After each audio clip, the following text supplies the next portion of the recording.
Olá, bom dia, boa tarde, boa noite, como você tem passado? Eu sou o pastor Gesiel e estamos aqui estudando sobre ética cristã, a sexta matéria do curso de formação em teologia clínica no seu primeiro nível, que é a formação ministerial. Nessa terceira aula, nós queremos tratar sobre a ética cristã e a ética do judaísmo. Jesus declarou enfaticamente no Sermão do Monte, conhecido também como Sermão da Montanha, que não veio descumprir a lei, e sim cumpri-la. E o fez, ele cumpriu de forma plena em relação ao que o povo de Israel praticava na antiga aliança. Assim, podemos ver que a ética cristã tem por base o decálogo, no que concerne o seu aspecto espiritual e moral, e posta em prática através do amor e da graça de Deus. A ética procedente dos 10 mandamentos tem o seu apogeu na ética cristã, no ensino e na vida de Cristo, como nos mostra os evangelhos. Jesus valorizou os 10 mandamentos. Uma questão fundamental que temos que refletir aqui é, por exemplo, um jovem judeu aproximou-se de Jesus e lhe perguntou: Bom mestre, que farei para conseguir a vida eterna? Está lá em Mateus, capítulo 19, versículo 16. A pergunta do rapaz reflete o desejo consciente e, ao mesmo tempo, inconsciente de todos nós, seres humanos. O jovem pensava que podia fazer por si mesmo alguma coisa, alguma boa obra, para assim ser salvo. E entendia que a salvação dependeria do seu esforço pessoal em obedecer à lei. A resposta inquietadora de Jesus foi interessante. Deixando de lado o lisonjeiro tratamento do jovem a Jesus, chamando de bom mestre, Jesus responde que não há nenhum sequer, senão Deus. E pergunta para ele se ele conhece os mandamentos. Jesus sabia que estava diante de um moço educado sobre as regras éticas do judaísmo e em que a prática de atos exteriores era o mais importante do que ser e sentir espiritualmente. O formal era mais valioso do que o real. O exterior era mais valioso do que o interior. Então vamos refletir sobre a guarda dos mandamentos.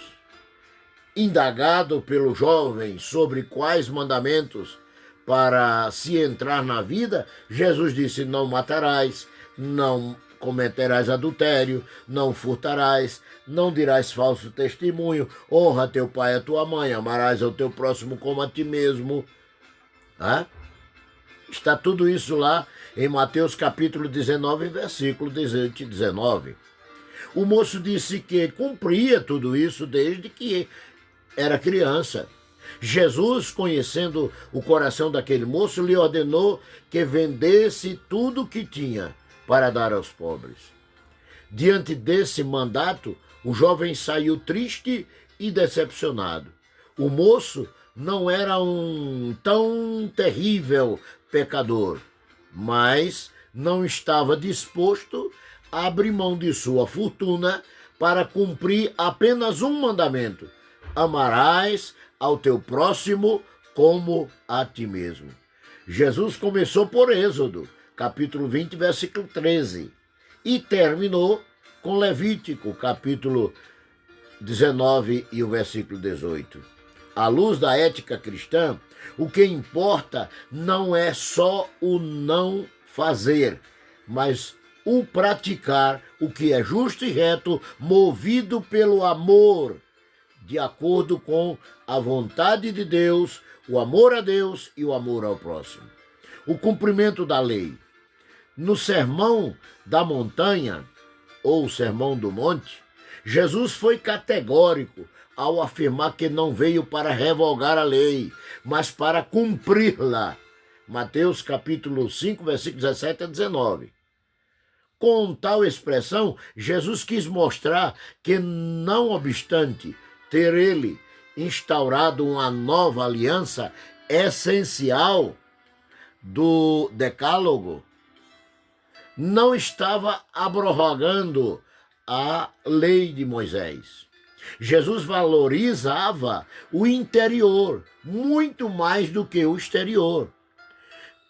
Tal entendimento é fundamental para a consistência e solidez da ética cristã. Gostaria de refletir também sobre o novo sentido do Decálogo de Moisés, que é a ética do judaísmo. Vamos para o primeiro ponto. Êxodo 20, verso 13. Não matarás. O sexto mandamento da lei de Moisés proibia tirar a vida de uma pessoa. Mateus 5, versículo 21, Jesus disse: ouviste que foi dito aos antigos, não matarás, mas qualquer que matar será réu de juízo. O matar em Êxodo capítulo 20, versículo 13, refere-se, no original, a matar de modo premeditado, deliberado e doloso. Na ética de Cristo, eu, porém, vos digo que qualquer que sem motivo se encolerizar contra seu irmão será réu de juízo, e qualquer que chamar a seu irmão de raca será réu do sinédrio, e qualquer que chamar de louco o seu irmão será réu do fogo do inferno. Mateus, capítulo 5, versículos 21 e 22. Na ética de Cristo, a prevenção é mais importante do que a correção. Ele condena não apenas o ato de matar, mas a causa que levaram ao crime. A ira, a cólera, a agressão verbal, entre outras coisas. No Antigo Testamento só era condenado quem matasse. No Novo Testamento é condenado quem se encoleriza ou maltrata seu irmão. Veremos outras implicações éticas em lições posteriores. A reconciliação é o remédio para a ira, que Jesus apresenta em todos os aspectos éticos do seu sermão.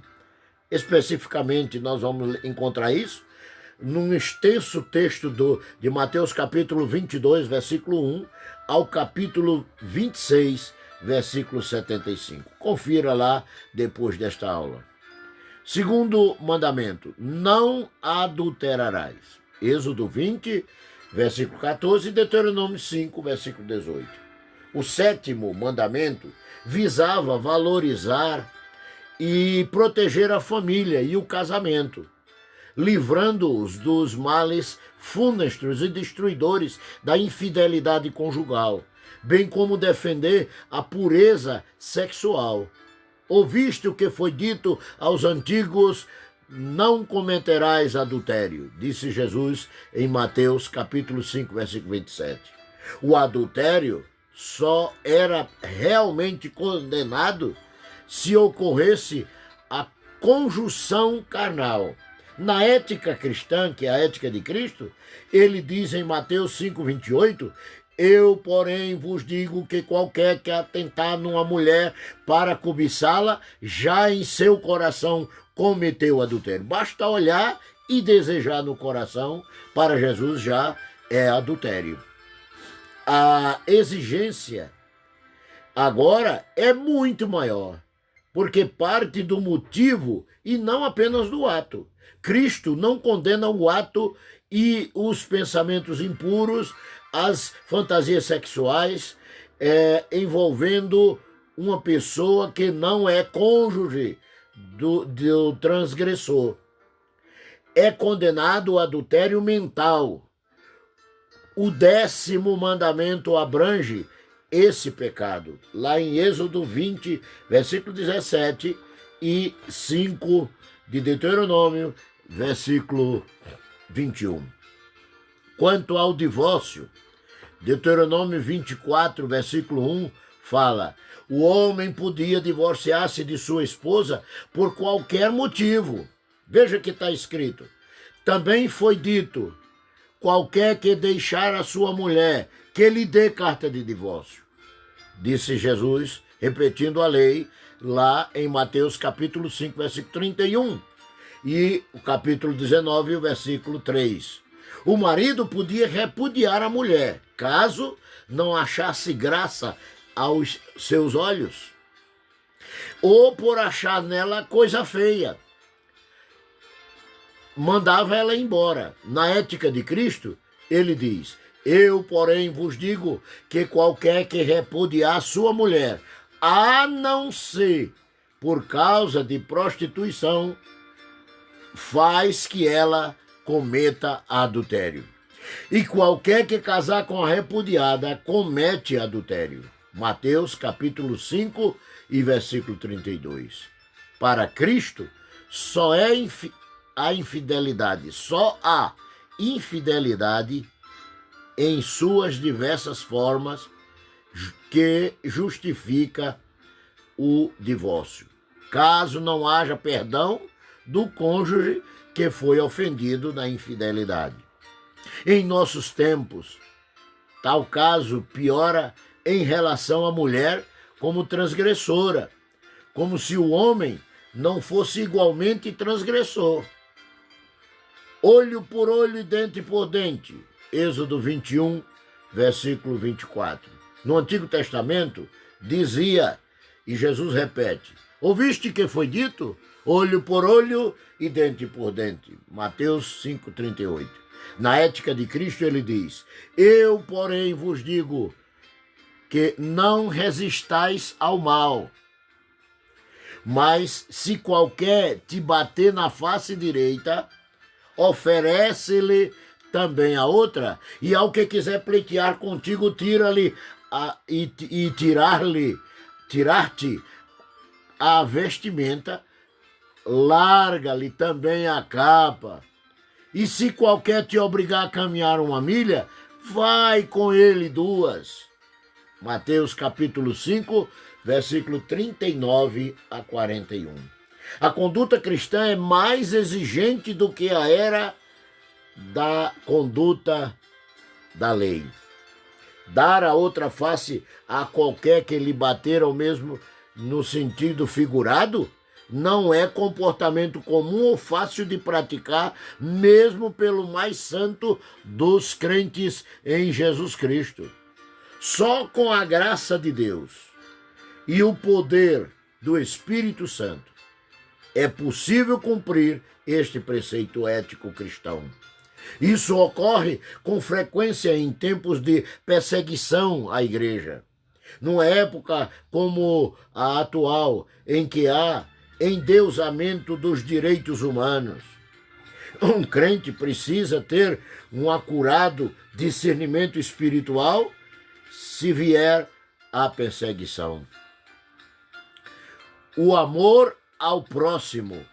A lei mandava amar ao próximo. Levítico 19, versículo 18, parte B. Mas os religiosos acrescentavam à lei a seguinte frase: aborrecerás o teu inimigo. Algo que Deus nunca mandou. No Antigo Testamento, Jesus diz, lá em Mateus capítulo 5, versículo 43, ouviste que foi dito: amarás o teu próximo e aborrecerás o teu inimigo. O próximo era só os judeus para eles, sua família, suas autoridades, o inimigo e os gentios. Na ética cristã, Jesus diz: eu, porém, vos digo, amai vossos inimigos, bendizei os que vos maldizem, fazei bem aos que vos odeiam, orai pelos que vos maltrata e vos persegue, para que sejam filhos do Pai que está no céu, porque faz que o sol se levante sobre maus e bons, e a chuva desça sobre justos e injustos. Mateus, capítulo 5, versículo 44 e 45. Esta visão engrandece o conceito do amor ao próximo, sendo também um verdadeiro teste para o cristão em todos os tempos. O mestre não admite o sentimento de ódio, nem mesmo a um inimigo. Deus ama a todos. João 3,16 diz que Deus amou o mundo de tal maneira, o mundo no sentido de toda a humanidade. Devemos fazer também a mesma coisa se somos filhos de Deus, porque somos filhos de Deus. Como diz em 1 de Pedro, capítulo 2, versículo 23.